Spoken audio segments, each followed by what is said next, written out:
Okay, Thomas, I think we could start. It's just about 10. So welcome. Yeah, welcome everybody. So we have Thomas Weinberger from Austria.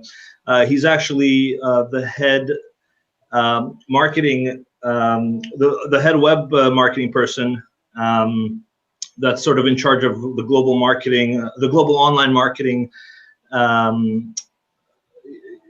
Well, Thomas, what would you call yourself? Tech-savvy guy, probably. Hi, everybody. This is Thomas from Trotec Austria. For Trotec, I'm responsible for the websites, online marketing, and SEO. It's also my personal passion, and I hope I can show you some tricks of the trade today here in this webinar. Perfect. Thanks, Thomas. So we're actually very lucky to have Thomas. He was nice enough to join us. Great pleasure to be there. And we can start with the presentation. So I'm going to share my screen here, and if anybody has any questions, we'll try to answer them according to as they come in. I might interrupt Thomas as he's speaking. I might, give my 2 cents, or if there's a question, I might actually ask him that question. So, okay, and we are a couple of seconds behind, so about 10 seconds. So it might take a couple of extra seconds to answer anybody's question.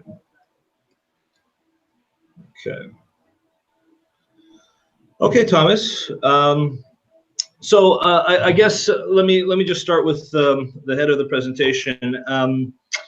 What Thomas and I wanted to do in this sort of webinar, I know lots of our customers, laser customers, they're either home businesses or small businesses or even medium-sized firms that do their own marketing. They either hire additional marketing services, from what we gather from the sort of the registration forms that came in. But we wanted to sort of share our experience and knowledge in terms of the basics of online marketing and how online marketing can help your business, specifically targeted towards the website and the tools that you'll need. So, Thomas, if you want to just sort of talk about what we'll cover for the webinar. Sure. So on this slide, you can see the main points of this webinar. Number one, the main reason why we're doing this webinar is that the website is basically your strongest marketing, the strongest tool you have in your set available. Second point is, how can you build your website? We'll show you a different option if you use an external person to help you with that, or if you want to build your website on your own. Next point would be number 3, the must-have of your website. This means what's the most important content you need to have on your website, the absolute minimum, and the contents that will drive sales to you. Point number 4 is SEO. It has been a big buzzword in the last 10 to 15 years, and we'd like to explain how Google defines who's number 1 on the search result pages. And obviously, number 1 gets the most of the big part of the traffic and of all the sales inquiries. The next slide will be about keywords. So how to include the most important phrases within the text of your website. Next up will be the point how to optimize your website to get more inquiries, how to make it easier for your customers to reach out to you.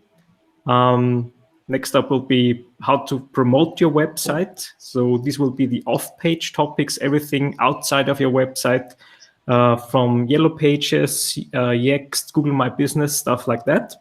And we'll conclude the session with point number 8, that would be how to monitor competition and what you can learn from them. That would be a quick summary of the points we'll cover. So let's move on to point number 1, I would say. Yeah, so we have website, your strongest marketing tools. Sorry, Thomas, I'm getting a little feedback. Sure, take your time. No, like echo from, oh, it's gone now. Okay, sorry. Okay, then I'll start off with slide number 1. Why is the website your strongest marketing tool? So this slide covers the reason why we're doing this webinar. You can estimate that 2/3 of all inquiries will be coming in through your website once you've set it up properly and you've optimized it for SEO. It is the strongest marketing tool because once you set it up, it will continuously generate inquiries for you. This means there will be a lot of effort in the first phase, in the setup phase, but afterwards, you only maintain it to a certain degree. That means updating it regularly.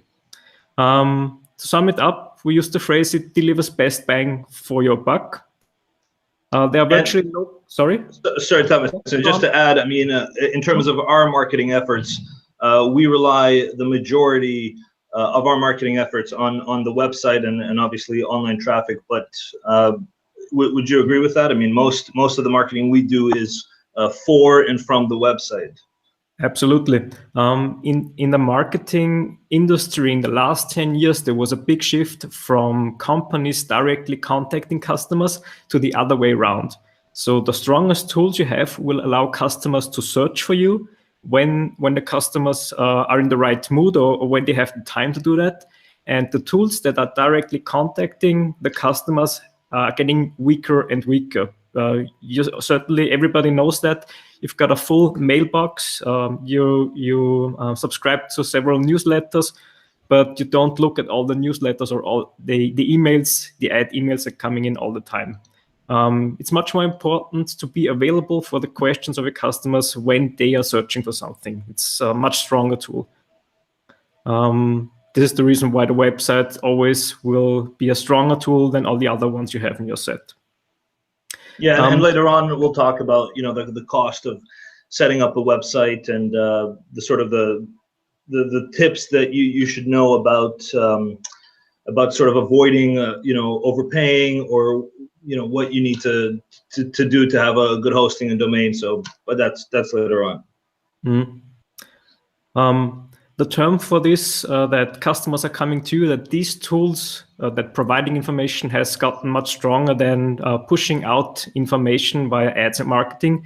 That's called pull marketing. So to give it a more theoretical background, I'll jump back one step. We've mentioned it before, best bang for your buck. What does that mean? You can expect to get $100 return for every single dollar you invest, to underline this message a bit with figures. And an outlook for the slides to come. What are the 3 most important parts for having a good website? 3 keys to success. Number 1 is providing content or information that is relevant to your customers. If they find on your website what they're looking for, then your chances for selling are much higher. The second point is always update your website and make sure that it has a fresh, up-to-date look. We've seen when we take a look at websites from engraving businesses, we've seen hundreds of websites where you can clearly tell, even if you're no professional, that this website hasn't been updated or changed in the last 3 years. So Thomas, you also mentioned before that imagine if you go on a website and it only has text without any images, or it looks old. I mean, it's not going to be very trustworthy. And so how often would you recommend? I mean, I know for us, for larger firms, they would switch websites every 2 years or so. But for a small engraving business, how often do you suggest sort of updating a website? Yeah, good point. You should update the website every single week. But how much should you do every week? You should change at least one page or add a new page. The optimal. Sorry, I meant not update, but actually like refresh the design of the website. A whole relaunch, I do that every 3 years. So because there is a technology jump every 3 years. The last one we've seen was responsive design, to have a layout that can be used and viewed on every device, mobile device, desktop device, you name it. And the technology is changing so fast, the pace is so fast that you will certainly need to update or relaunch your whole website every 3 years. Otherwise, everybody can tell that it is outdated, and you don't want to convey the image or the look of an outdated company via your website. Does that answer the question a bit? Yeah. Okay. So we had relevant information on your website for your customers. We had always update your website. And the last point, the goal should be for you to be #1 on Google for the inquiries or searches relevant to your business. So if you have a strong focus on engraving trophies, for example, one of your main keywords you're targeting should be engraving trophies or laser engraving trophies. Maybe with adding the city name or your location name to this keyword. But we'll dive into this topic in much more detail in one of the following slides. Mm-hmm. Any if anybody questions? has, yeah, sure, if anybody has questions, just leave them in the chat. But right now, no, we don't have anything. Okay, so we're still covering the basics. Then let's move on to the next one, please. Mm-hmm. So if you don't have a website, or if you're considering to do a complete relaunch to make a new website, this is the topic for you now. Basically, there are two ways. You can create the website yourself, and we recommend using a tool case. Most of us aren't programmers or web developers, and a lot of companies know that, so they've built toolkits to support you with building a website. You don't need to have any tech knowledge for that. Two tools we're recommending are, for example, Wix or Squarespace. Yeah, and one thing I should mention about these websites, I mean, they're very user-friendly, and you can choose from a bunch of different templates and customize. The only issue is a lot of the times it's like a monthly payment subscription, and a lot of the times you don't actually own the content outright. Like, you can't migrate sort of the template out to another hosting platform. So you're kind of stuck with what you have. So you just got to be cognizant of that. I mean, Wix and Squarespace are really, really good for if you're just starting out and you just want some kind of a web presence, and you might not have necessarily budget to get a web designer. So you might go with Wix and Squarespace. But after you've been in business for 2, 3, 4 years and you have an established website, it's kind of better to go with section B and have somebody else do it for you. Yep. That gets us directly to the advantages and drawbacks of those two options we're covering. If we take a look at option A again, you mentioned the subscription models. You can estimate costs of $15 per month for the subscription. And literally, when you stop subscribing to them, your website is offline in the next minute. So consider that. You'll be dependent on them. They'll bind you with the subscription. That's the issue there. And it's usually not even month to month. I think you have to get it per year. So if you decide to switch the business name or something like that, you'd have to pay for the remainder of the contract agreement. Yeah. But the main benefit, to point that out again, if you need a website within a few days, let's say within a week, then this is probably the best option for you, because you can sign up to their services, create the website within a day or two, and you're good to go.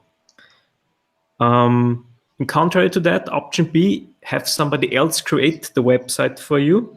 You can hire, for example, freelancers via Elance or local designers, students from a university who do the website for you. They can choose from a variety of templates, or you can choose your website design together with them, and they'll build it for you. So they don't start from scratch. They might be using tools like WordPress, the most popular content management system or the most popular website software to do that. And the benefit. Sure. Yeah. Sorry. Go ahead, Thomas. Sorry. No. You can always. Oh, I was just going to say the Elance is elance.com. It's a big website for not just web designers, but for all sorts of. Like if you're looking for programmers, if you're looking for graphic artists, I mean, it's a huge website to get freelance designers from across the world. And a lot of the times people would go to Elance and they might hire somebody from across the world, let's say from a country that's obviously not in North America. And, the problem with that, I mean, I've used Elance a while ago as well. The communication, you got to remember, if you hire somebody from across the world, and obviously they might be, cheaper, 2 or 3 times cheaper.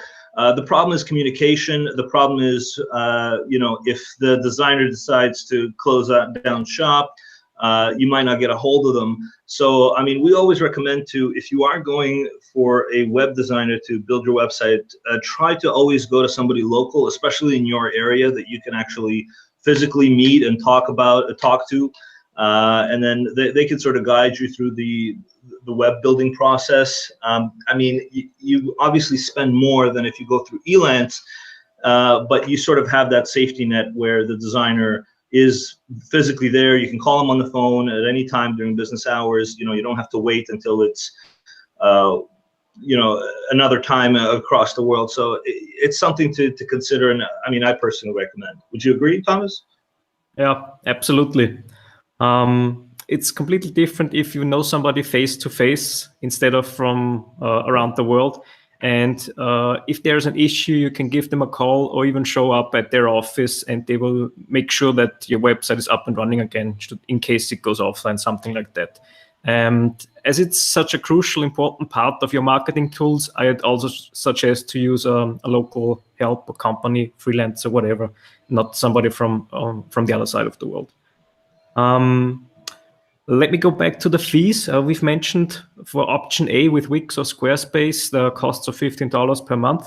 If you set up a website with external person on your own, that means you can expect costs of $1,000 to $1,500 for a website that's containing 5 to 15 pages.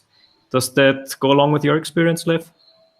Yeah, and one thing that you guys should watch out for is that, I mean, if you have more than 10 or 15 pages, you got to remember that now most designers, they're not going to build the website from scratch. It's most likely they're going to take a template from like a website called Theme Forest. They might even choose a template with you.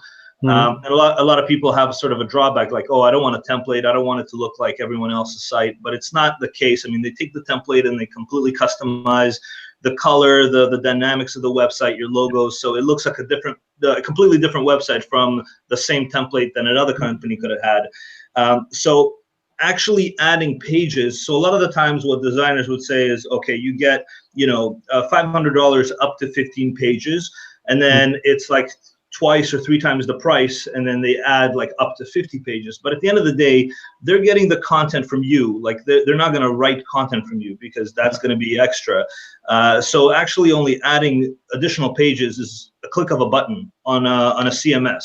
So you just got to be cognizant of that. Yes, it does take more time to create more pages, but the price difference shouldn't be that significant. And that's kind of the knowledge that you should know when they're creating the website for you. I mean, the additional pages is not exponentially the additional amount of work involved. It's just literally clicking the button and then putting the content that you provided for them onto the page they created. So just be cognizant of that. Yeah, that's true.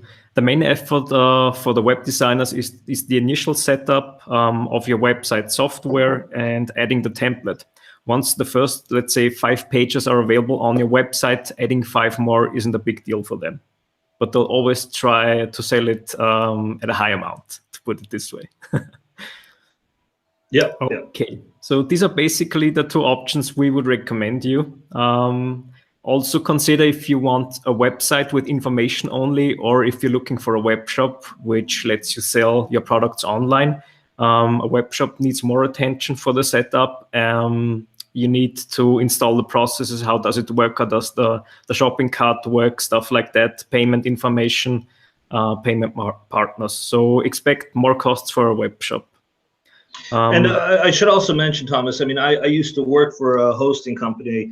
And a lot of the times, I mean, if you guys are buying hosting and hosting and domain, I mean, we'll kind of get into it later, but hosting is kind of like the parking space of your website, is where the website is located on the virtual web. Yeah, so it's on a server somewhere. Yeah. Sorry, I just want to say hosting just means it's a big PC that's very reliable and it's on 24/7. That's all. Hosting sounds super mythical to some of us probably, but it's not more than a server that has to be very reliable and online 24/7. Exactly. So a lot of hosting companies like GoDaddy, obviously the most famous ones, HostGator, Bluehost, whatever. Most small businesses would, you know, they won't necessarily have their own servers. They would just go to a hosting company like GoDaddy and then buy their website domain, their hosting. And yes, it's very simple. and then that hosting company will actually start trying to sell you the website. Like, oh, a lot of them make their own websites now, and that could be an option for you. I mean, it might be cheaper than going with a local designer, but again, you might not have that same kind of that customer service that you might with an independent local designer whose sole business is to basically build your website and a few other websites. I mean, remember, these guys, they make thousands of websites. They have hundreds of thousands of customers for their hosting, and then they constantly sell them the website. So it all depends on what you're looking for. I mean, if it's a very simple website and somebody from the hosting company can build it for you, I mean, that might be an option for you. But if it's a more detailed kind of a website that needs a lot of changes, you're going to add a bunch of different products, it might be easier to go with a local designer or a design, like a boutique design firm, I guess. Yeah. Lev, now that if you mentioned hosting, we should probably cover a few of the technical terms a freelancer might sling at you or an external company. Hosting or domain. The domain of the website is practically the name of the website or also your brand. You want to make sure that the domain is in your hands, that you are the only owner for the domain. The domain itself, it costs a few bucks per month, not worth mentioning, but some external companies might take the ownership of the domain away from you for whatever reason. It's not very professional if they do, so always make sure that you're the owner of your domain. Like our domain, for example, is www.troteclaser.com, and of course we made sure that we're the owner of this domain. Nobody else can use it apart from us. Mm-hmm. Also make sure that the designer you're working together with is not the administrator after the setup of the website is complete. You want to make sure that you're the only one who can change the contents, the text, the images of your website, that it is literally in your hands to build the website after that, after the initial phase. Of course, during the setup, the web designer needs to have the full administration rights to help you with building the website. Another point, we've mentioned it before, CMS means content management system. It's just another term for website building software or website managing software. Pay attention to this, that you should use tools that are very popular in your area. For example, in Northern America, WordPress, Joomla, Drupal, and Magento are the most popular tools. And by using them, you can make sure that you can transfer the website or the support to a different company. Just in case the first web designer closes down shop, you need to have another company to support you. And by using these tools, you can make sure that there are a lot of companies out there who can help you with that. Yeah, and you got to remember the CMS, the content management system, is basically the back end of the system. So when I say the web designer clicks a button to add a page, he'll do that in the CMS. He'll do that in WordPress. And a lot of the times they give access even to you guys, to the administrators, and say, well, you can add your own content. So definitely, Thomas is right. Use the popular ones because, first of all, they're very user-friendly. I mean, that's what they're built for. And then, again, for migration purposes, it's important. Another topic would be to have a mobile-friendly website. That's an absolute must nowadays. It's also called responsive design.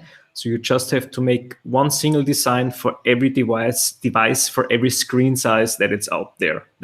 So your website will work on small mobile phones, on big desktop monitors, and so on. Always make sure that the template, the layout, whatever you call it, the design of your website is supporting responsive design or is mobile friendly. Yeah, and a lot of sites that we've seen, from laser owners, they're not responsive, and you can tell right away that they're not responsive. And we're not just saying it so people on their phones can check it out in an easier fashion, but it's actually Google will give you. I mean, correct me if I'm wrong, Thomas. Google will actually give you more ranking on Google if your design is mobile versus if you're a competitor that don't have a mobile friendly design. So that's why it's important, not just for the obvious effectiveness of your customers being able to see on their phone, but you'll actually get better rankings on Google. Absolutely right. To give you some statistics on this, 30 to 50% of website traffic nowadays is coming through mobile devices. This means that up to half of your customers who are visiting your website will see it on their mobile phone, and you want to make sure that the design looks crisp and clean on their phone, so that it will be easy for them to find the information they're looking for or to contact you. Last point on our list here. Can I pass this on to you, Lev? You found this neat article. Yeah, we'll actually post this in the description below afterwards. It's just a great article. It goes really in depth. Let me show you guys. It goes really in depth about the cost of building a website, some of the stuff that we talked about what you should watch out for, how you might get scammed, and it just goes really, really in depth. I strongly recommend to sort of read it and sort of study it before, even if you have a website right now and you're looking to get a new website down the road. I mean, it's a nice article to read. Okay, I'm just going to flip it back.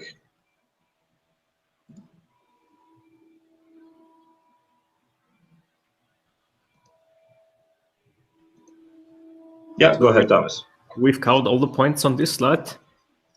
Next up is the structure of your website, the navigation structure. We have a quick draft here of how your website should usually look like, because this is the structure everybody of us is used to. When you see a website, there's usually a home screen or a home page. There's the About Us section. There's a section covering products and services. And there's the most important one is the last one we'll cover. It's the Contact Us section. So I'm going from left to right when you see the chart here. The About Us section is to deliver some information about who you are. And one tip up front, you cannot make it too personal. There are thousands of companies out there, and nowadays people like to know more about you, what you're doing, what your passion is, why you started this business, how you started this business, the hurdles or problems you encountered during the setup phase, stuff like this. This gives the website a very strong personal touch and creates a lot of trust in the few seconds you have to convince your customer when they visit your website. Something in between, I always like to ask people if they know how long their customers or users stay on their websites. It's actually around 100 seconds per visit. So you've got 100 seconds to show them why they should contact you, because the main goal is to get an inquiry from them, a call, maybe a contact form entry, something like that. So yeah, and above, sorry, Thomas, just going back, above everything, it's trust, right? So, yeah. I mean, if you have a website that's, again, without any pictures and has 3 products of a list, nobody's going to ever trust or buy from you. So the more information you put about yourself, how long you've been in business, a lot of companies now put like a meet our team page, and they have a little write-up and a picture about their team. It just creates that trust. And you'd want to go with your company if you're a laser engraver or like a sign maker or a awards and trophy guy over your competitor who might not have that sort of holistic approach and say, meet our team. This is who we are. This is the products. We're very proud of our products, of our laser engraving. So that's kind of why you want to put as much information about your business as possible. Yeah, that's exactly the point. We've been analyzing a lot of the traffic on our websites, and one thing is for sure: the users, the customers who are visiting the About Us section, they've got one question in mind, and this question is: can I trust these companies? Can I trust these guys? Most important part here: team images or images of yourself on the website. It's not a face-to-face situation when somebody is visiting a website, and to create trust, somebody should see the faces of the people who are working at your company, definitely. Next up is products and services. Whether you're selling ready-made products or you offer engraving services, you should cover those 2 points in as much detail as possible. This means, for example, showing examples of what you did for other customers, telling people which kind of materials you specialize in, what you can cut, laser cut or engrave for them, which thickness. If you're specializing in wood, for example, which types of wood can you engrave and mark?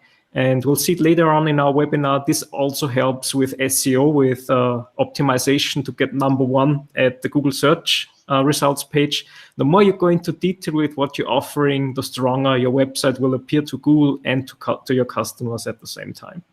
Yeah, and definitely break your products up in categories. If you have a ton of products, like if you're a sign maker and you're doing outdoor signs, indoor signs, building construction signs, anything like that, definitely split them up in categories. Don't just list them all. Every category should have a separate page. Every product should have a separate page with a description and obviously pictures about them. Yeah.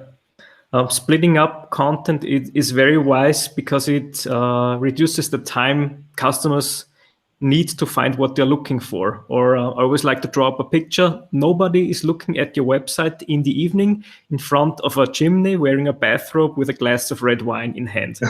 They want to find the information in as few seconds as possible. Thomas, yeah, go ahead. Sorry, we have a question, but finish what you're saying. Yes, sorry, I didn't mean to interrupt. We have a question from Fred. He's asking, in the products menu, should the links go to pages or subdomains? Does it make a difference to SEO? Yes, it does. I hope I got the question right. Let me try to answer it this way. If possible, always stay on one single domain. I'll explain it a bit. If you take our website, it's www.troteclaser.com. A subdomain would be, for example, products.troteclaser.com. And if you're working with several subdomains, you're splitting the trust or the value of your website up into smaller parts. And it's always more important to have one strong website instead of multiple weaker ones. I hope this will answer the question to a certain extent. Mm-hmm. And we actually have another question. Okay.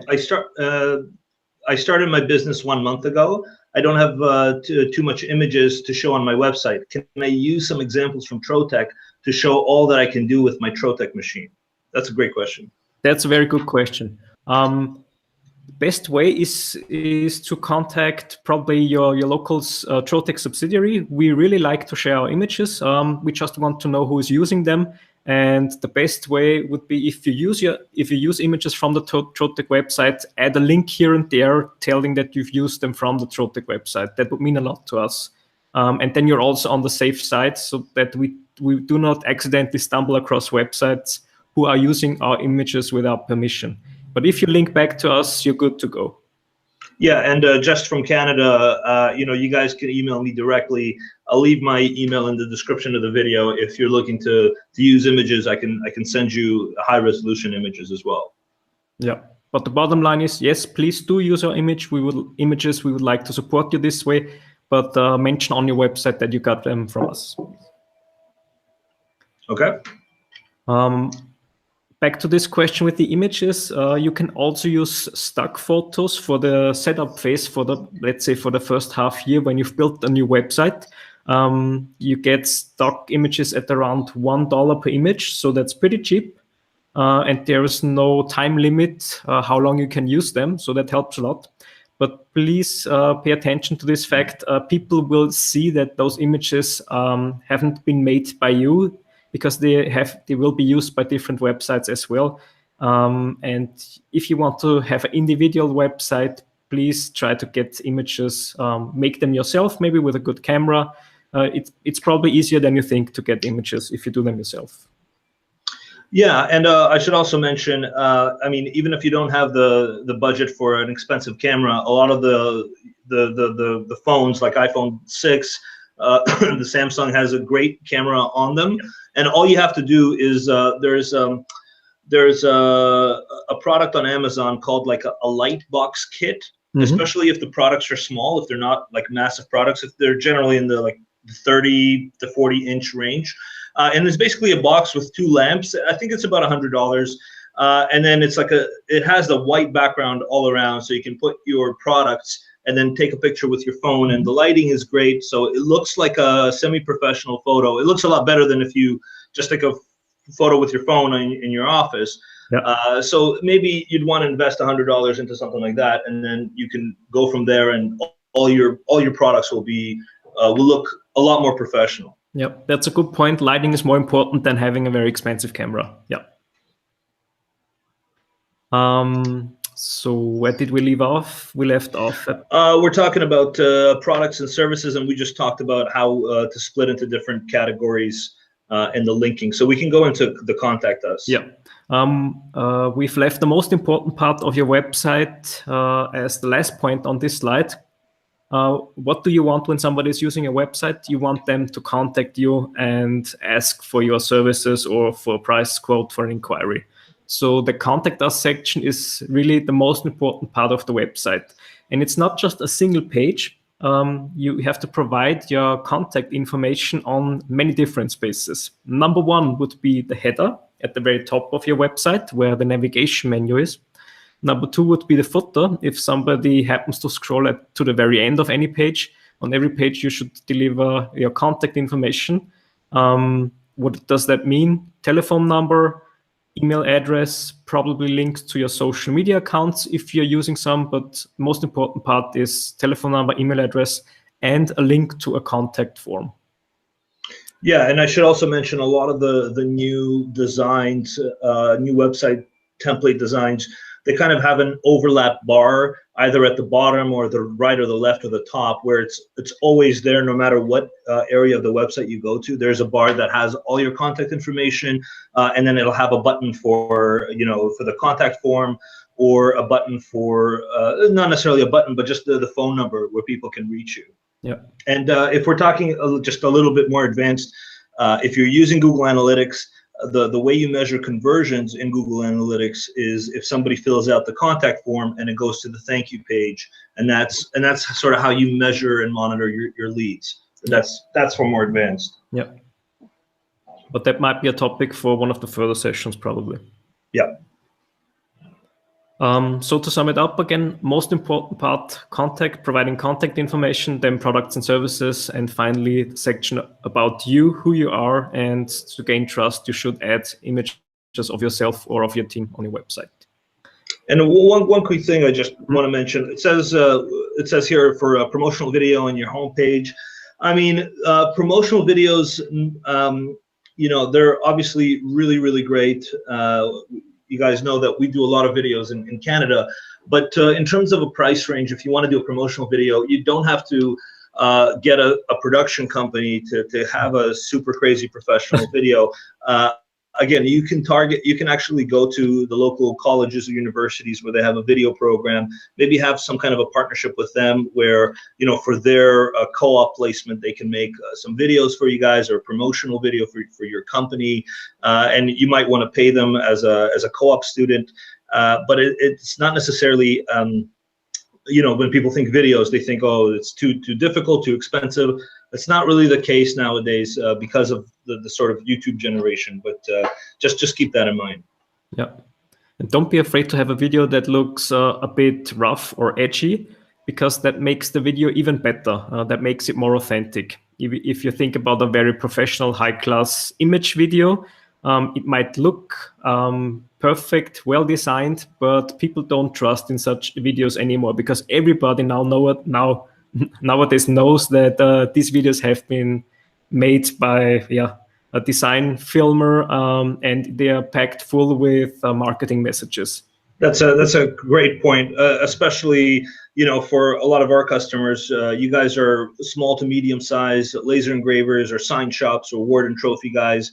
And again, a lot of you are mostly selling to your close-knit community. A lot of customers sell across Canada, North America, whatever. But generally, you want to build that trust, like we always talk about, and for the local community. So Thomas is completely right. You don't want that sort of commercial feel that you're reading from a script. Just talk off the cuff, talk about your business, why why your customers should choose you, why you put 100% into your products. You know, you have the best machine, you have the Trotec Laser, the best engraving, the best quality. So, I mean, that's definitely a great point. Mm-hmm. Okay, I'll go to the next slide. Yep. Yes, please. Any questions up until now in the chat? Not so far, no. Okay. So here is a second slide which covers what we've already mentioned. I'll just go over it briefly. Most important part of the website is the contact data. Without it, people might leave your website without inquiring for your products. Then, of course, products and services. Try to be very detailed with what you can offer, with a lot of images, long text. And also give some examples from your business, what you've sold so far, from probably case studies, products you made for other customers. Then we have the about section, which will be the very part that creates trust. People don't know you yet, they just see your website. Having an image about you or your team helps a lot. And one point we didn't mention so far is the disclaimer and privacy. This is mandatory for every website to show who is the owner of the website, your address, the business the website is associated to. And the privacy text is about how you're using your website and the data the customers are passing on to you. If you pass it on to third-party companies, this should be covered in there. But don't be afraid. There are a lot of templates and pre-made texts out there which you can copy and paste for your website, for your privacy text. So yeah, if you just Google disclaimer and privacy template, you'll find it. You don't need a lawyer to write this text for you. Okay, so much for the website structure and the contents. Let's move on. Now it's getting a bit more technical. We'll cover the myth of search engine optimization. This is what SEO stands for. This has been in online marketing. This has been the major question in the last 10 years. How do search engines define who is getting this #1 spot on their search result pages? And there are a few signals for Google and the other search engines to have to tell them why your website should be on this very #1 spot. Let's go through them. The first topic here is provide relevant content for the searcher. Let me explain that a bit. You have a lot of different users. I'll call them users on purpose on your website. Not all of them are customers. Some might be students who might want to inform themselves about a certain topic. Other people might be from your personal environment. A lot of people are getting to a website, but you want to make sure that the ones who are looking to buy something from you, that you prefer those users. And to steer them to your website, you have to include keywords. So these are the certain text parts of the text or key phrases that match what they are looking for. So if I would be searching for a service provider for laser engraving several trophies or ball pens for me, then I would go to google.com and I would type in laser engrave ball pen or laser engrave keyring, something like that. And the companies that pop up in the first spots on the search result page, this would be my preferred website to take a look at. You're doing a test? Yes, I'm just showing everyone so they could see. Yeah, cool. Ball pins. So, well, I mean, we pop up. It might be easier to type something like sign maker Toronto, for example, if you're a sign shop. Yeah, this is a good example. Like a lot of contractors might be looking for signage if they're making buildings or if they're making cable tags. So they might search something like that. So as you can see, this where it says ad, it's PPC or pay-per-click or Google AdWords. We might cover that in the more advanced sections. I know that from the registrations that we sent out, not a lot of people are doing AdWords. A lot of people are doing like Facebook ads and Etsy ads and things like that. You might want to really consider AdWords, because that's sort of Google is the #1 search engine, and more people might look for things on Google before they might look on Facebook or Etsy. So just keep that in mind. And it's not that difficult to set up. You might need a PPC consultant to sort of walk you through it. There's lots of videos on YouTube about how to set it up. So don't be sort of intimidated. We might cover it in a different at a different webinar, but that's what this is, and they always pop up in the beginning. And you can kind of tell if the search word is popular or not. So if I type in a very specific keyword, I might not have like if I want a yellow sign for building, for example, it's a very specific term. As you can see, there's only 2 ads that pop up. So the keyword yellow sign for building, and this is when we say keyword, all four words are not keywords. The entire sort of search term is called a keyword. So this keyword is not very, very popular compared to sign maker Toronto. So you can tell right away. We'll talk about in future slides about what we're talking about in terms of keywords. But you can tell that sign maker Toronto is pretty popular. It has the map listings, and then Thomas, you wanted to talk about sort of the SEO portion, which is this part. Yeah, just a quick outlook how keywords work. If somebody types in sign maker Toronto, Google will go to millions of websites and check if they have these words on their website. So they're matching the searcher intent, is the term for that. They're matching what the user or customer is looking for with the content or the text you provide on your website. And the better the match, the higher your chances for this #1 position on Google. I'd also like to comment on this example they've used. This is a good one. So in the term sign maker Toronto, we have 2 very important parts. #1 is sign maker. So this is the service you're delivering to your customers.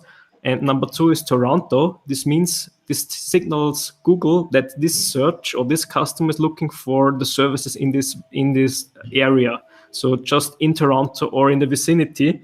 And it will limit the search results or the websites that are shown to companies that are from this area. So if you're from Toronto or any other region, you want to make sure that your address is on your website on different spots to inform Google about this, that you're from this area. Thomas, we got a question. It's a good question from Dan. He's asking, what are the most important differences between marketing to consumers versus marketing to businesses? And then just a quick sort of thing that popped in my head is marketing to, I guess, to businesses, you would use something like AdWords, where a lot of the ads for consumers will be on social media. But Thomas, if you want to add more to that, I mean, it's a pretty broad topic. We could do just a webinar on that alone. I'm just thinking about the website now as a marketing tool. I wouldn't differentiate this on the website. So I wouldn't make different contents for either big, for small customers or for consumer customers or enterprise customers. I wouldn't make a difference there because you're unable to steer them to the right pages. Google will take this from you. So Google will show the one page Google thinks is best for them. And in the worst case, the wrong customers are seeing your contents or the right customers are seeing the wrong contents on your website. So I would make a differentiation there.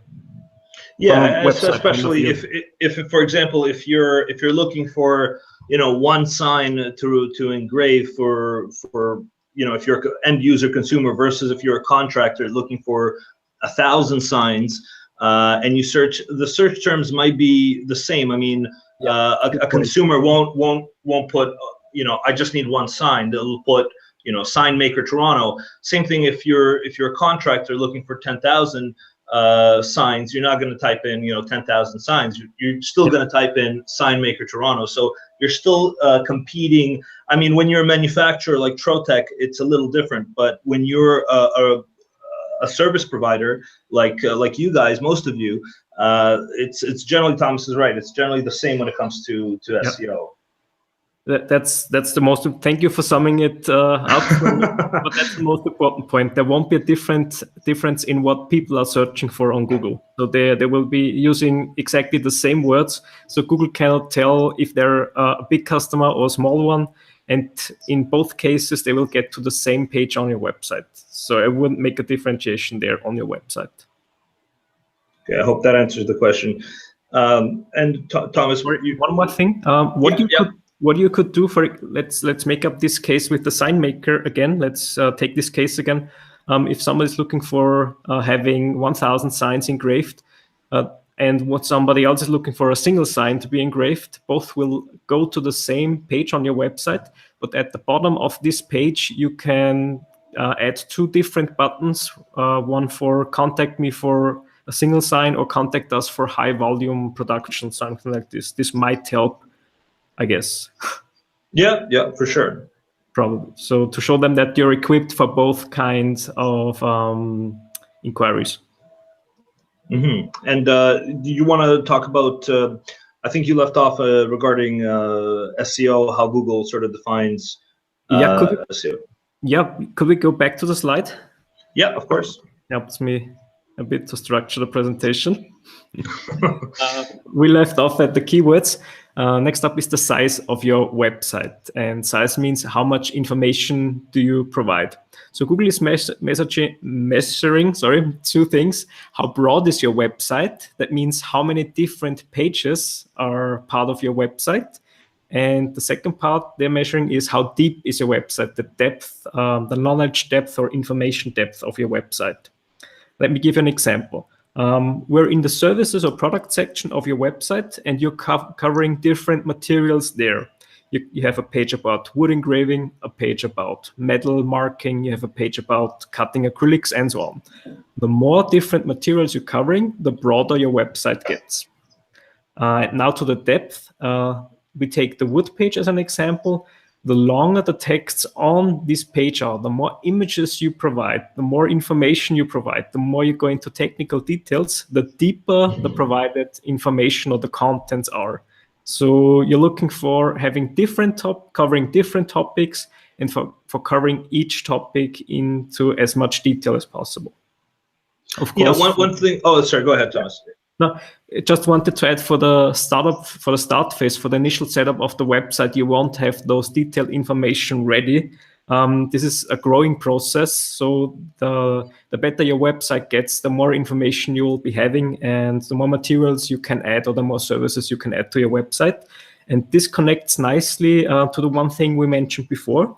Keep your website updated every week, and you should have a kind of calendar where you say, this week I'm doing a page about wood, next week I'm adding a page about how to cut or engrave paper. Yeah, one thing about the freshness of the content, which is a great reason to have a blog on your website, because even if you could just write about your daily experience, some tips you can give to your customers, obviously projects that you're doing. Every time you sort of add a blog page, it refreshes the website, and Google sees that you're constantly using the website, which is really going to go on miles compared to a competitor that sort of just builds a website and doesn't touch it for 2 years. So the great reason for a blog, and we strongly recommend, is for that reason alone. Obviously, you want to give that the trust and the local feel and guidance to your customers, but the more important reason to have a blog is for search engine optimization, is to be number one on Google. And of course, when you're if you're a sign maker, you can create a blog page and put title tags, or I guess we'll talk about that after, but you could do specific themes to every single blog articles, and that blog page can be posted on Google as well. Let's say if you're doing a wood engraving of a special kind of item, like let's say if it's native art, and you're doing just a blog post on that, that might pop up in the Google search results when somebody's looking for a native engraving art in Toronto, for example. So just to give you guys that idea. Thomas, anything to add to that? I got a funny side fact for you. A lot of enterprise websites or big corporation websites, they have a news section. And a lot of statistics found out that users or visitors on the website are not paying attention to those news sections at all.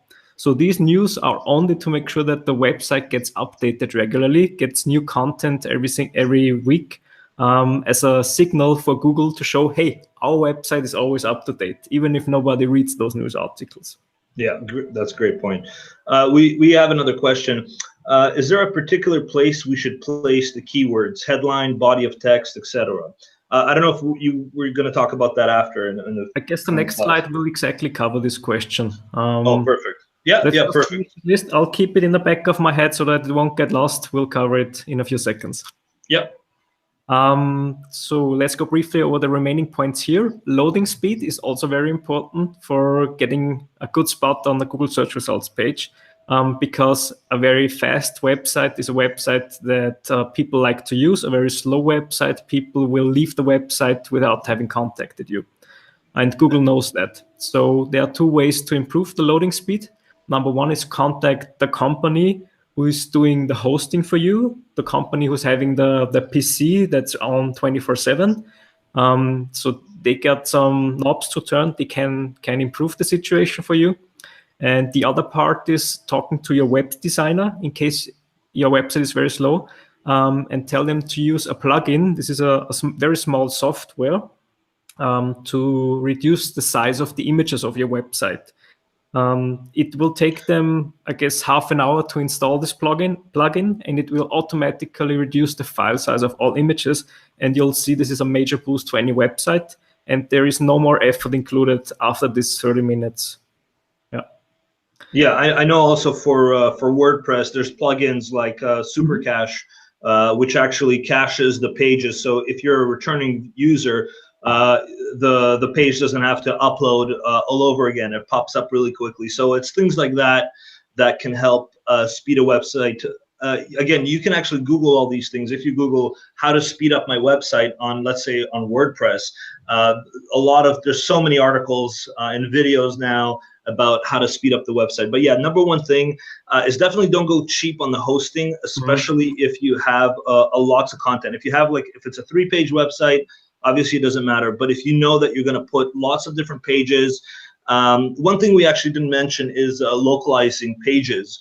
So if you're doing, let's say, sign making, and you're in Toronto, for example, you should technically have a page for every single, I guess, major region of Toronto. So a page on Mississauga sign making, a page on North York sign making, because people can actually type those keywords in. And obviously, don't duplicate the content between each page. It has to be different. Of course, there's a lot more work. But the more pages you put that are local, the more chances you can get for a better website, a stronger website, and a stronger ranking. So definitely, if you're having lots and lots of pages, like over 50 pages, you have videos and images, don't go cheap on the hosting. Get, you might need a virtual private server. You might not, but it's definitely worth the additional dollars to get a fast loading speed. And you can do speed tests for your website as well. There's different plugins for the popular content management systems. And you can also do it, I think, through analytics, Thomas, if I'm not mistaken. But you can test the speed of your website. It should, yeah. No value, no figure you get out of these tools is absolutely exact, but they will give you an indication if your website is really that slow, and they'll also provide a lot of useful tips how to improve your website. You can pass them on to an external person, to a web designer, and they can fix that for you. Or even the hosting company, they provide a lot of loading speed support with technicians dedicated to improving the website loading speed. To finish this slide here, there's one more point left, and believe me, this is the hardest one to achieve. It is called link building, and it's similar to word of mouth in real life. So in real life, if somebody is recommending your business to customers, they are very likely to contact you. The same is true for the digital world. Link building means getting a backlink from an external website. This could be one of your customers, and if they're very happy with your services, then they would link to your website and recommend other people to visit you. The act of getting more links for your website is called link building. This could be links from your customers. This can also be links from third-party directories. I always mention Yellow Pages websites, or Yext is a service which covers a lot of different websites. So if people look up your telephone number in one of those directory or business listings, they should find you there, and always a link is included to those profiles there. A lot of those profiles or listings you can get for free. Yeah, excuse me, one thing I should mention as far as link building, there's a lot of companies out there, like SEO companies, that offer link building services. Be very, very careful with that, especially if it sounds too good to be true. Like if they're offering you 200 links for the price of whatever, whenever they talk in bulk, I mean, link building it's quite a treacherous process, I would say. It's a long process, and if they're saying, they're gonna give you 200 links right off the bat or with the first 3 months, it's generally they have like other websites that they control that they link to your website, and then they can show you the statistics and say, look, you have 200 links right away. Well, that's a huge no-no for Google, and Google can actually penalize your website if they feel that you're doing what's called black hat link building. So it's definitely link building, if it's done properly, it's usually very expensive if you get a third party to get it. And it's usually they charge per link. So it'll be like $50 per link because I got some more up-to-date figures for that. We found something out there. If somebody's providing you links in bulk for less than $300 per single link, then don't do it. This is an absolute waste of time and money. Professional companies charge for a single link around $500. And the lower limit for buying links for you should be $300. There are some links that are cheaper to get, but everything cheaper than that, please don't do it. You'll just waste money and time. There won't be any benefit for your website. Yeah, the best thing in terms of finding links, I guess the recommendation is, let's say if you're an awards and trophy maker, and you're in a small city, maybe like Windsor, Ontario, has like 1,000 people. Definitely, you should already be, in the community, building sort of relationships in the community with other businesses where they can share leads between each other. And the same thing can be done for links. So if you have sort of a list of partners in the community, that's the first place you need to go to. If you're sponsoring some kind of school events or anything like that, the best links you can get is from education, from schools, from universities. So ask those people to link back to your website. It's very, very easy to do because you already have a relationship with these people, and it'll be worth it in the long run. Thomas, we have we have a question. How do links from our own Facebook, Twitter, etc. factor into this? Google has gotten pretty clever in finding out that those different accounts on different social media websites all belong to one business. So the effect on your website will be very marginal, I'm afraid. Yeah, so it'll just count as one link from Facebook, and they know Facebook is a social media site, so it won't be as effective as, let's say, a university or a college linking to your site. Yes, that's also a good point. So a lot of companies, millions of users are active on Facebook. So a link from Facebook won't count as much as a link from a single dedicated website. Yeah, and one thing I also wanted to mention for link building, I kind of forgot the point. For third-party directories. This is something that you guys can do yourselves. You don't have to hire anybody. You can literally Google top Canada directories or business listings, and most of the time the registration is free. I mean, they charge you more money if you advertise, their kind of work as their own sort of search engine, like Angie's List or whatever. And you can just go in and do it all yourself. I mean, you just fill in the information, you put in your business name, you can put in a logo for a lot of them, and that would count as a link. Sure, it won't be as good as a university or college, but it'll be better than 100 links from Facebook, for example. That brings me to another point. One absolute must for a new website is to create an account on Google. So you need a Gmail address, and then you can create a business account. It is called Google My Business. And there you can add the company name, the opening hours, your logo, pictures from your shop. And this will be the basis, the foundation for being seen on Google Maps. And I'm sure there are a lot of customers, if they're looking for directions to your shop, they'll use Google Maps. So please use this free account. It's called Google My Business. And I think we'll go through Google more in depth afterwards. Okay, so let's move on to the next slide. I still got the one question in the back of my head, and this is, where should I use keywords? So we'll cover this on this slide now. How do keywords work? We've mentioned it earlier. I'm going to repeat it now. If somebody's looking for a certain phrase or word, this word should be on your website. The more, the better. And this makes sure that Google puts you on the best spots on their search results page.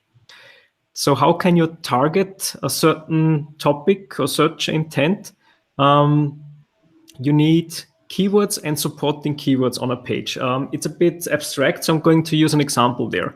You got a page about engraving wood on your website, and the main keywords that are driving traffic to your website or that are getting you customers there are laser engraving wood or engraving wood or a laser engraver for wood. So this is what describes the service you offer best.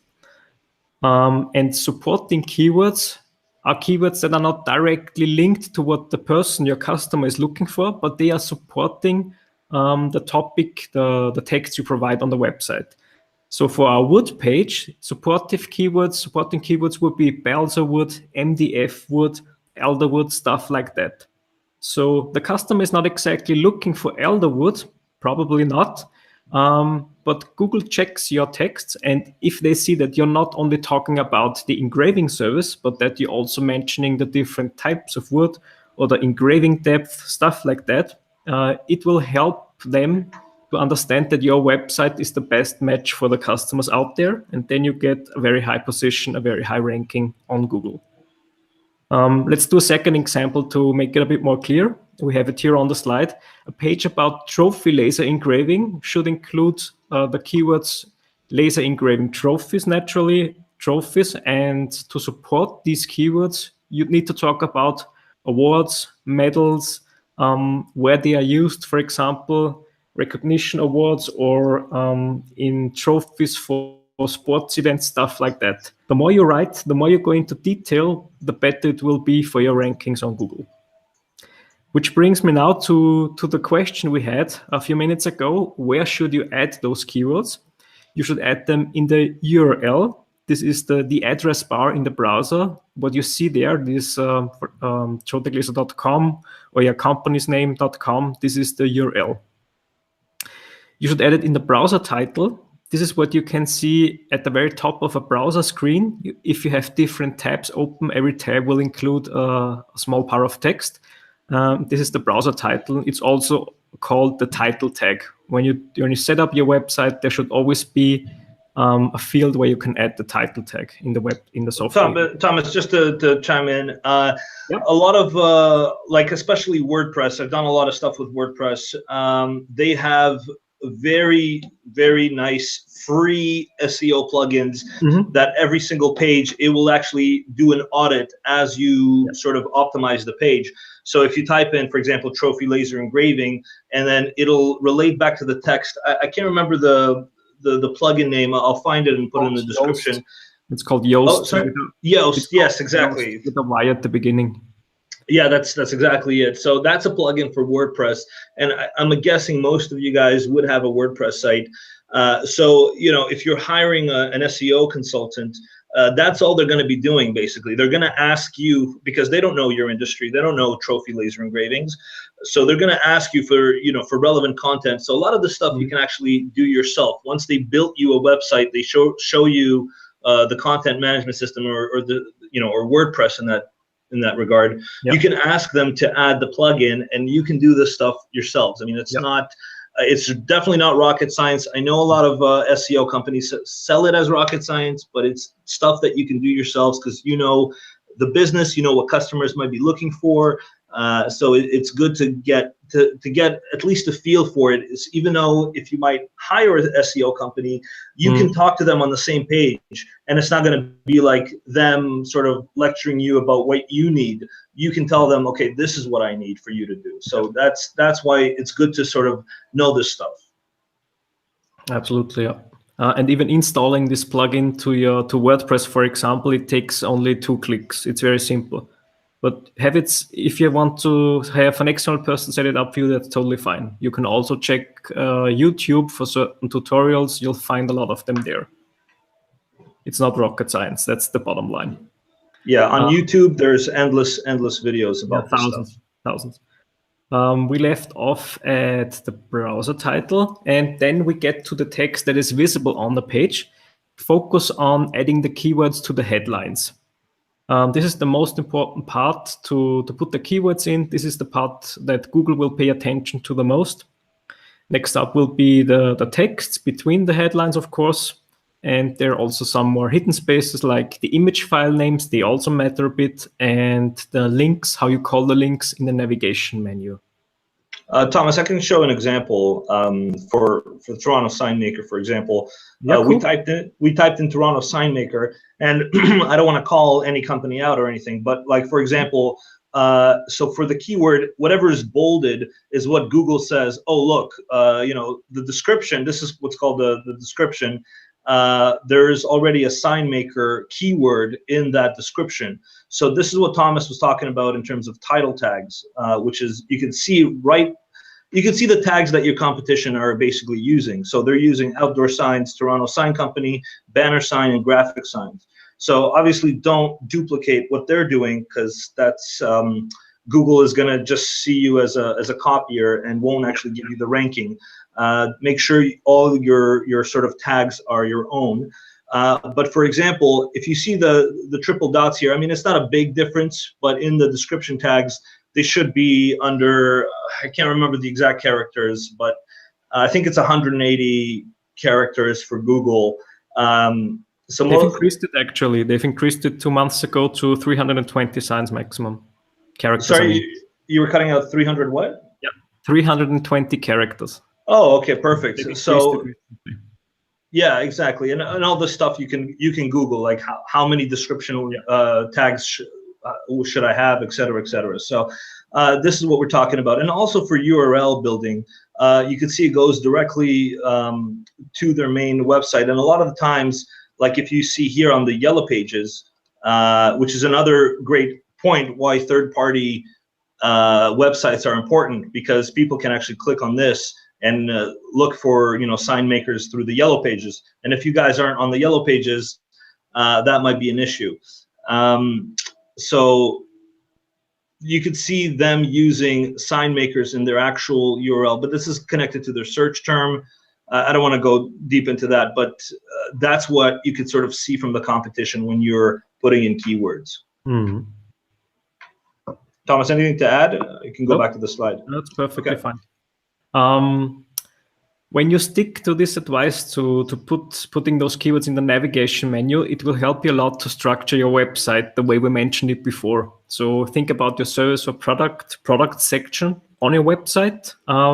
If you have a page about engraving wood, a second one about engraving trophies, you'll have a very big navigation menu, but it will help your visitors, your customers, to find exactly this one piece of content they're looking for. So this is a great help. If you bear that advice in mind, it will help you structuring your website.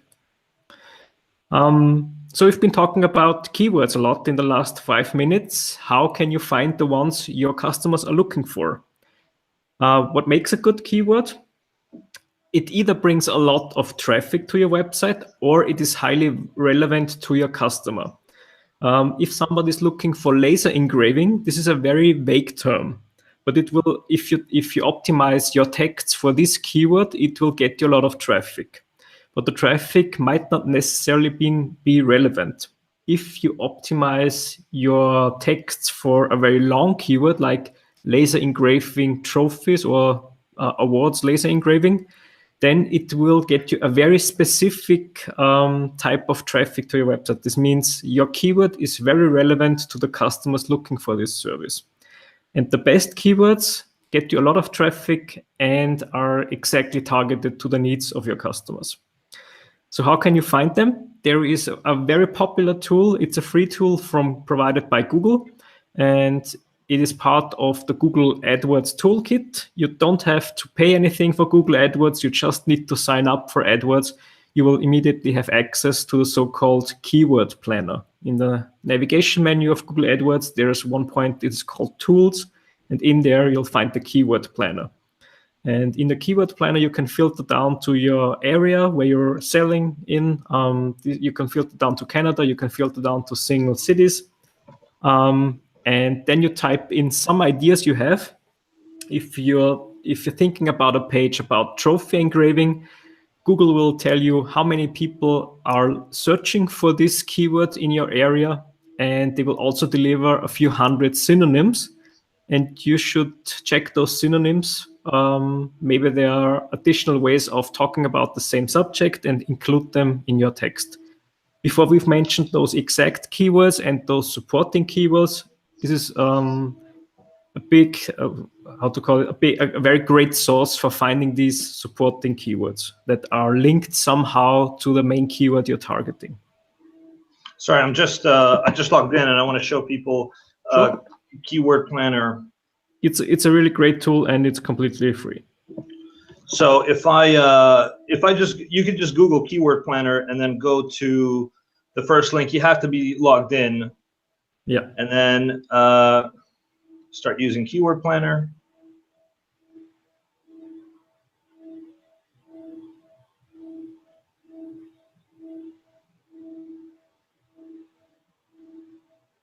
So don't let this interface here scare you. It's more than we need. We just need one point. It's below the magnifier. Lev already clicked it. It's find new keywords.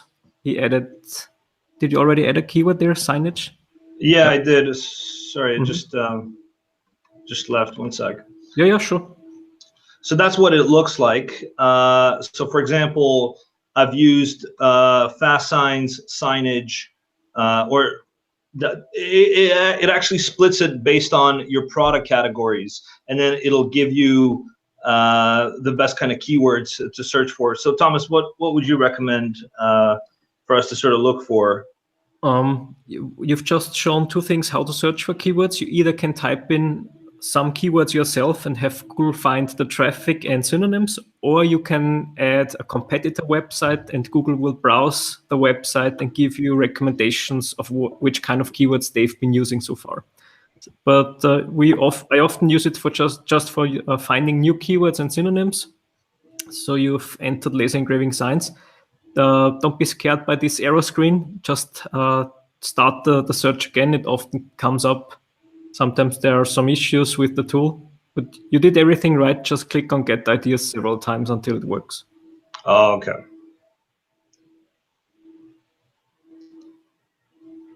Oh, sorry, I have it under this category. I'm just going to switch it to all.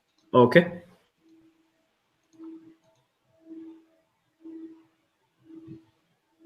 There we go.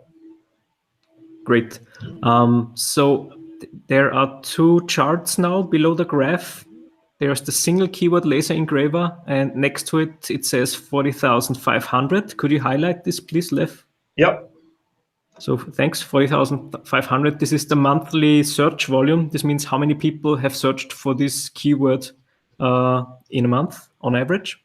And below this, there's a very long list of synonyms of other keywords that are somehow linked or connected to the keyword we were looking for. And this is a great inspiration for the texts of your website. Not everything matches the content of your website. There are some weird combinations in there as well, but you can browse through it quickly and you'll see a lot of synonyms, a lot of supporting keywords for the topics you want to cover.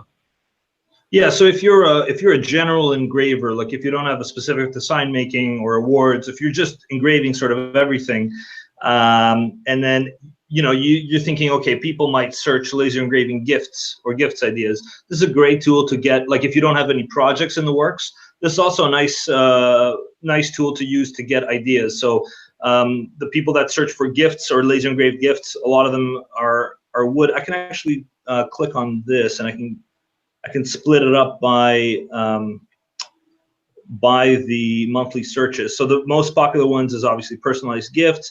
So you can see number 3 is personalized wedding gifts. So if you're a general engraver, right there, you could say, okay, so a lot of people are searching for wedding gifts. Maybe I can start doing separate projects for wedding gifts. So that'll give you the idea. Yeah, perfect example. Or also consider making a new page on your website dedicated to wedding gifts, if you see that the traffic for this is that high. And this is a wonderful marketing tool. This is what I love about online marketing. You can measure a lot of things. And with this tool, you know how many people in your area are looking for this kind of product. If the number is high, then please make a separate new page on your website for it. It will definitely pay off. And one thing I guess we should talk about is that when you're, I guess we already mentioned it. So when you're building out the website, if you're just starting and you want to add more products to the website, don't just sort of list the products. This is what we do. Every product should have its own page. Ideally, at least I think 1,000 words, Thomas, would be the minimum for every page. I would go even for 2,000, but don't go below 1,000, please. And then when you're putting into the keywords of the text, so let's say, for example, if you're doing a laser engraved wedding invitation, I mean, those are very popular, and you're doing an entire page on laser engraving wedding invitations. So you've done your own wedding invitations, you've taken the photos that you need, you might even do a small video, that you're putting everything on this page, and do an entire sort of description. So maybe the type of paper you used, like how you came up with the design, what they're good for, and then in the sort of body of the text, those like minimum of 1,000 words, try to use the keywords into that text. So if your title tag is engraved or laser engraved wedding invitation, then you might want to use it. I mean, I'm going a little too deep here, but you might want to use it about 1 to 2%, what we call a keyword insertion rate. So if you have 1,000, words, you might want to use that keyword about 10 times, or what would you say, Thomas? About 10 times. Mm-hmm. And don't overuse it. So if because Google will see that you're trying to just mash a bunch of words into the text. It has to be dynamic. It has to flow well. And if you use Yoast, that plugin for WordPress, it will tell you how dynamic is your content. So it's something to be cognizant about. It's definitely, we're going very deep into the SEO field. But if you're actually spending the time and energy to do that website, obviously never, ever copy from another website, because Google can penalize you, and they'll never actually give you the same ranking as the original website. But just for those keywords, that's what you should be doing. You should type in original content with the keywords, and it has to be dynamic. So yes, it takes a lot of work. And one thing we should also mention is that you won't see results right away. I mean, you do a wedding invitation page, and a lot of the times is, oh, how come I can't see it, or my ranking isn't up? It usually takes, Thomas, how long will it take Google to sort of, crawl the website and post it and rank it?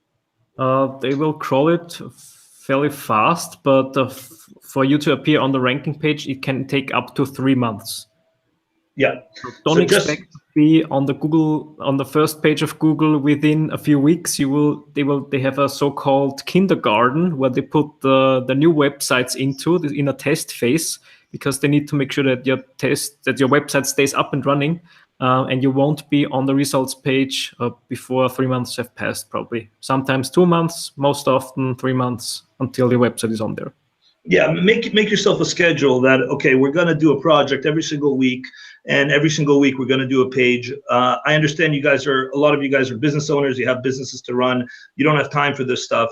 And if you don't have the budget to hire somebody, I mean, if you have the budget, obviously hire like a recent graduate that knows SEO, that knows, if you're looking for graduates, and maybe English programs from universities and colleges that can type well and actually type a lot of text, because a lot of this is typing text. All the SEO stuff they can learn on their own through YouTube. They don't need you guys don't need a third-party company to do this stuff for you. You can actually do it all yourself. So you can hire recent grads at relatively low budgets, but even if you don't have the budget for that, again, you can do partnerships with schools and universities to get people to get a co-op student that gets a co-op degree. They have real world experience, and then they can actually help you with the site. But I mean, you already spend thousands and thousands of dollars on a laser. Why would you not spend the extra sort of time and effort to market the website, to get those customers in the door? And the return on investment for a website is just phenomenal. So if you consider different ads, probably on Facebook or on AdWords, please always start with a good website. It's the foundation for every ad you send out there to your customers. If you do ads and customers arrive on your website and the website doesn't look good, doesn't work properly, or doesn't provide the information they're looking for, then you're just wasting money. Please always focus on getting a good website first. Yeah. We've also mentioned another tool for finding keywords, just for those of you who need it more exact, because the figures delivered in the keyword planner, provided in the keyword planner, are very rough figures only. A very precise tool would be the Keyword Explorer from the company Mouse. We've added a link there, and it costs $100 per month.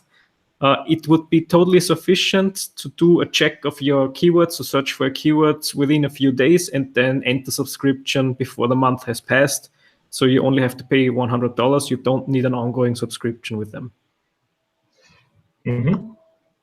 But usually for the initial setup, you're good to go with using the keyword planner. That's all you need. One of the final points of the webinar: how can you optimize your website for selling? So we've been talking a lot about optimization for Google, a lot about technical hints and tricks, and now is the time to optimize the keywords for your customers, so for real human beings.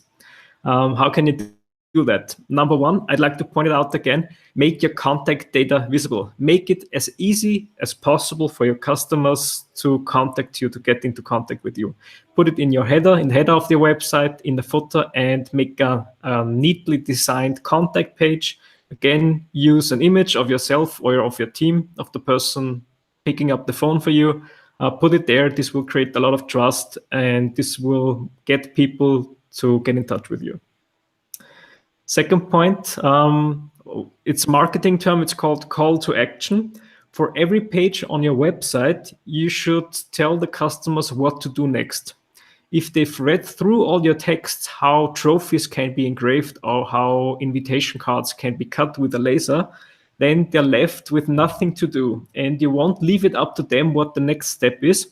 Instead, provide them with a button, which links probably to your contact page. Provide them with a phone number, tell them what they should do next. This will make it easier for them to actually contact you. This will increase the chance that they will pick up the phone and give you a call right away.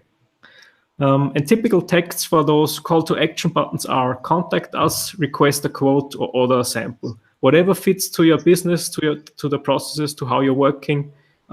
Just choose one of those texts, add a button to your website, and if somebody clicks on this button, they will get transferred to the contact form.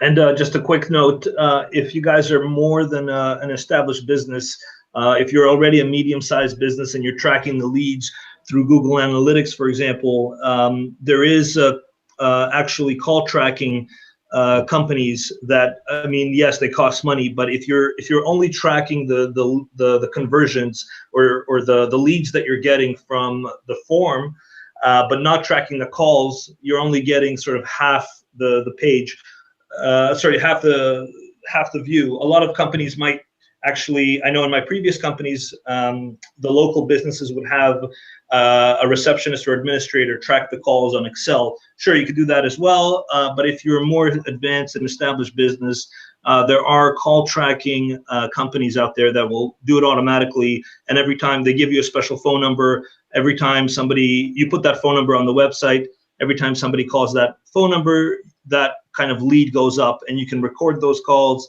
and so on and so forth. So that's something that I guess the more advanced and further along businesses would do. Mm-hmm. To underline this, I got a few statistics for you. The point for optimizing is if for example 100 customers are visiting your website, you want to increase the number of customers who are actually contacting you, and the percentage of between visitors and inquiries is called conversion rate, and on average you can expect a conversion rate of 2 to 3%. And optimizing your website means optimizing this conversion rate, so the number of people contacting you compared to the number of people visiting your website.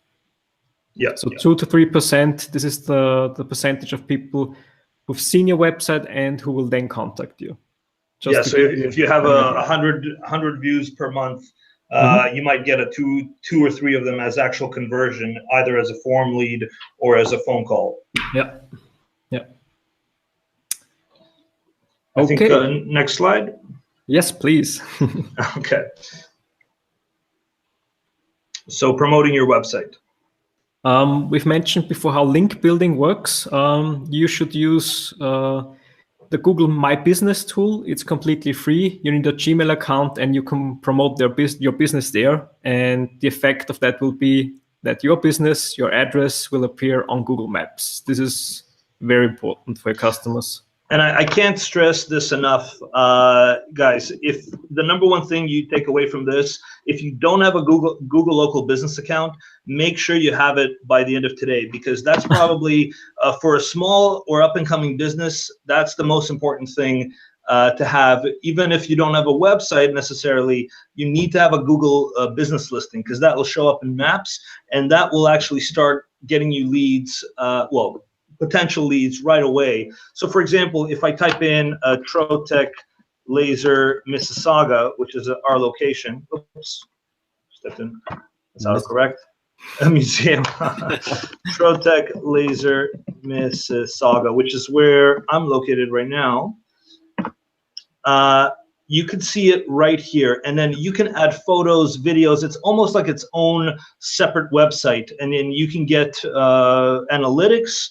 It can be connected to your YouTube account. It can be connected to your Google Plus. I mean, if you're using Google Plus. But the number one thing is if somebody's typing a local business. So if I'm typing sign maker Toronto, again, just to use the same example, all these map listings are Google business accounts, and the longer you're there, the longer you have a Google business account, the more likely you will appear. So as you can see, it actually appears, I don't have ads on me right now, but it appears ahead of the search engine results page. So the SEO, like all the marketing efforts that you're doing in SEO, the maps appear before them. So just to take that into consideration. And I think it's very easy to set up. You just Google local business and set it up. I'm not going to go through it because it's very self-explanatory. It's very easy to set up, and there's also videos and material about optimizing your Google business to be on top of the Maps results page. And there's some tricks and tips on that, but if you don't have one, definitely get one and optimize it. Put a lot of pictures. Like very important, ask your customers to leave reviews on your Google business page. I can't stress that enough, because in my previous companies, we've had a lot of success with that, where we were on the map listings with about 5 other companies, and we had, you know, for each location, like for San Diego, we had 26 reviews. Well, the guys next to it, and they were all very positive reviews, very detailed reviews, and the other guys would have 0 reviews or would have maybe 2 or 3. So we got lots and lots of business just from that. And again, it all boils down to like the trust factor, the fact that, you know, you Google sign maker Toronto, you see the competitors as, you know, no reviews or 1 or 2 reviews, maybe some even negative reviews. And then you guys can come in at like 10, 15 reviews, and they're all very positive, very detailed. That makes a huge difference for your customers. Yeah. Lev, could you go back to the search results page where it shows Trotec Laser Mississauga? I'd like to add something there. Yep.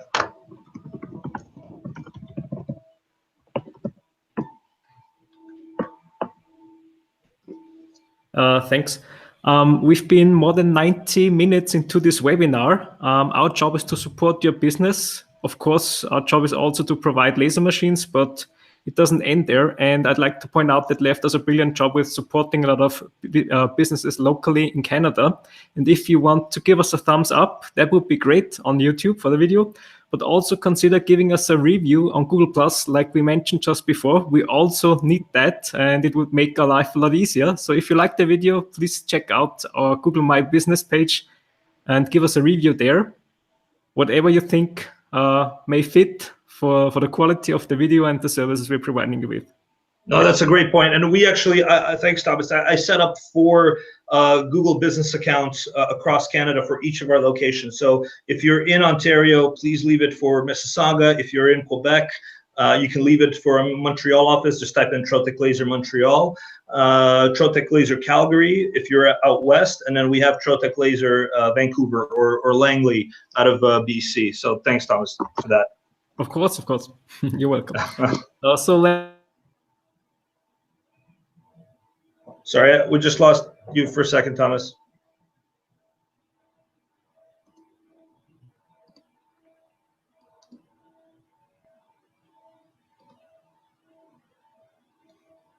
Sorry, 1 sec.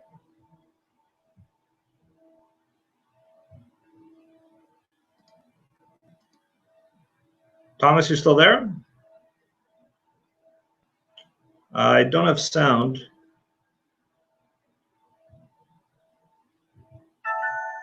Sorry, 1 sec. Thomas, you still don't have sound. Oh, okay. There you are. I'm testing a few options here. Just before the end of the presentation, this must have happened, of course. Okay, I'll go back to the full screen. Yes. Sorry, guys. We're nearing the end of the presentation, but I'll continue as while Lev is bringing the presentation back on. We've been mentioning link building before.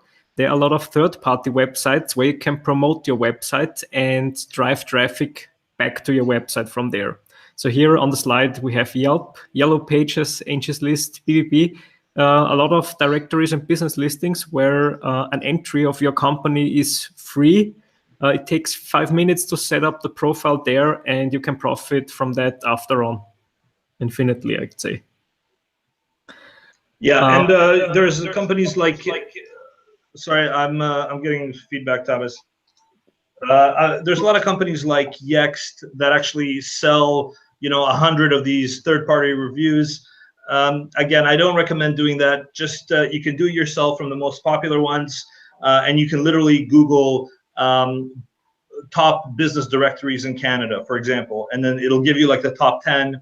That's all you really need. I mean, there's thousands of them that are they're not popular at all, and they're mostly used by these kind of companies to sell the fact that, oh, you're going to be on 100 different third-party websites, and a lot of those times those websites are kind of useless, but that's kind of their selling strategy. So my suggestion is do it yourself. It's very simple. It's very self-explanatory. Thomas? Yep. Yep, I completely agree. Last point on this slide is social media.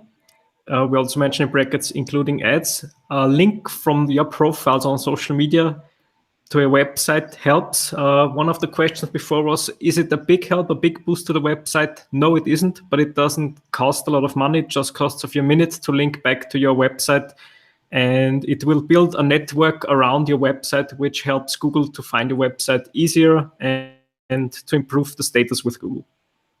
Yeah, a lot of local companies, a lot of our clients have, elaborate sort of Facebook and Twitter pages, which is great. I mean, I'm sure that you guys can get some good leads off that, but I would say the website should be at least 75 or 80% of your marketing efforts, and then social media should be like 5 or 10% in terms of online marketing efforts. I mean, YouTube is like it's a different beast because it's not really a social media, and it's more like a search engine. So if you have the funds to do, the reason we do so many videos is that's how we market, Trotec, because YouTube is almost like its own search engine. So if you have the capabilities and funds to do a YouTube channel, obviously don't just make a YouTube channel and leave it. If you do a YouTube channel, try to make at least one video every week or every 2 weeks.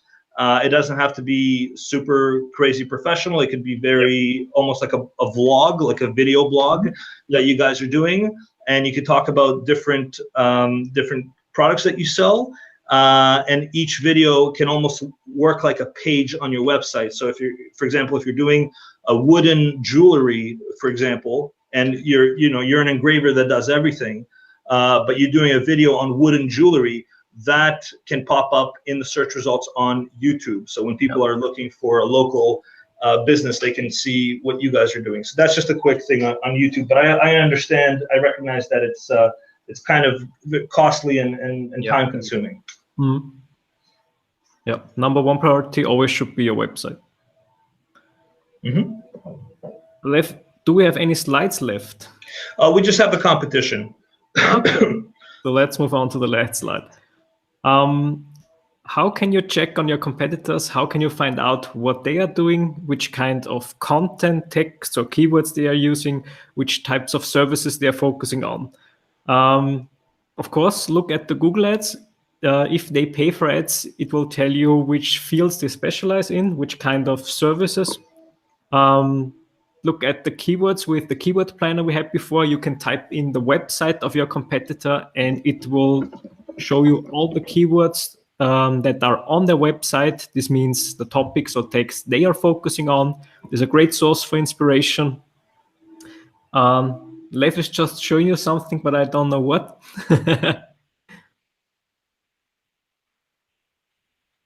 Leif, are you still there?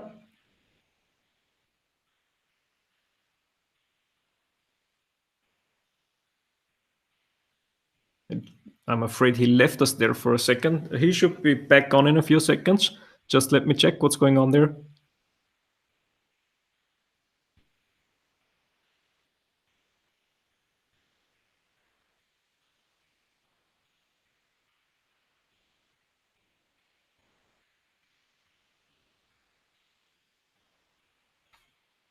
Okay, Lev mentioned to me that this could possibly happen, that his connection gets cut off, so I'll finish the presentation for today.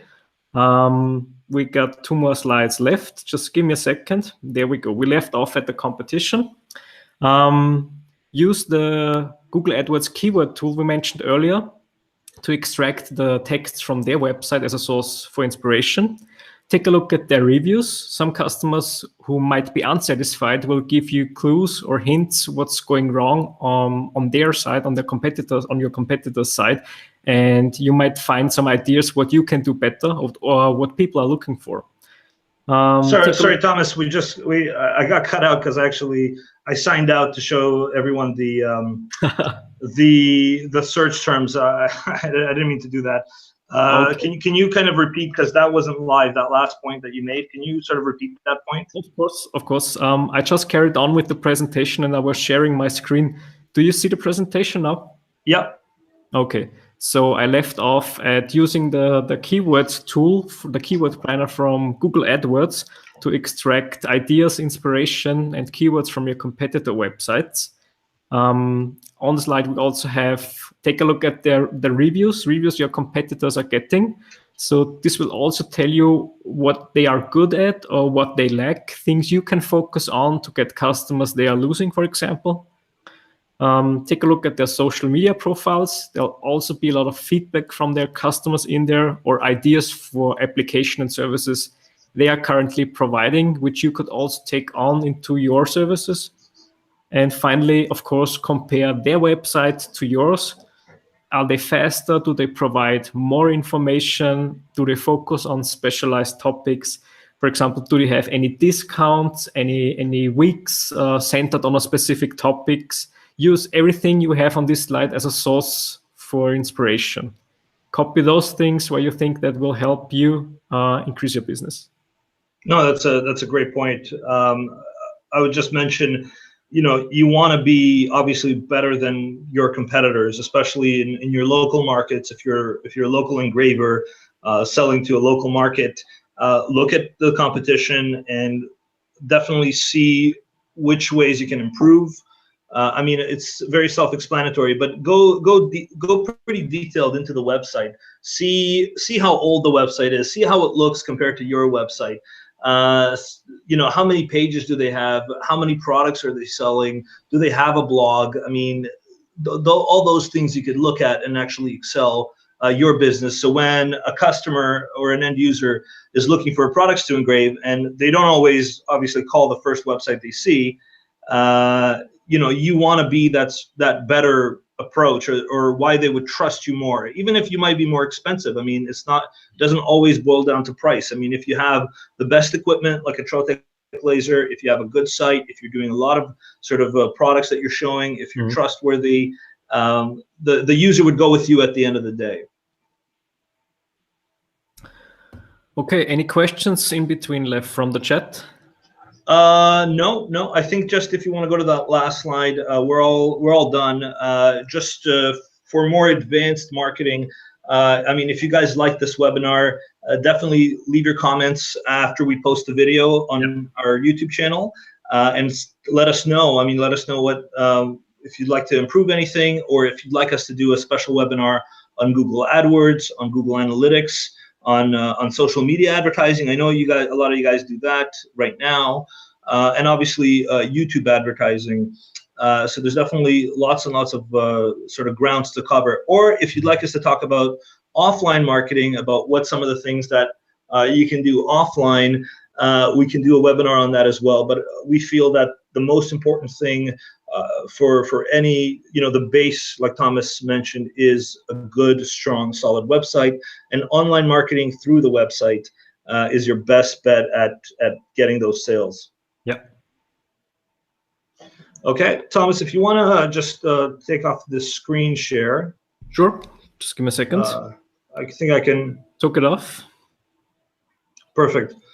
Okay, so I just want to thank Thomas for taking time out of his busy day. It's almost 6 o'clock right now in Austria. So thank you very much for being with us and giving all the great sort of feedback. We'll post this presentation on the video, so you can actually download the presentation. And then, we just got a comment. I would love to see more along those lines. Okay, so we'll definitely do a presentation sometime in the future, and we'll do more webinars for you guys, not necessarily for marketing, obviously very laser focused webinars like we've started doing.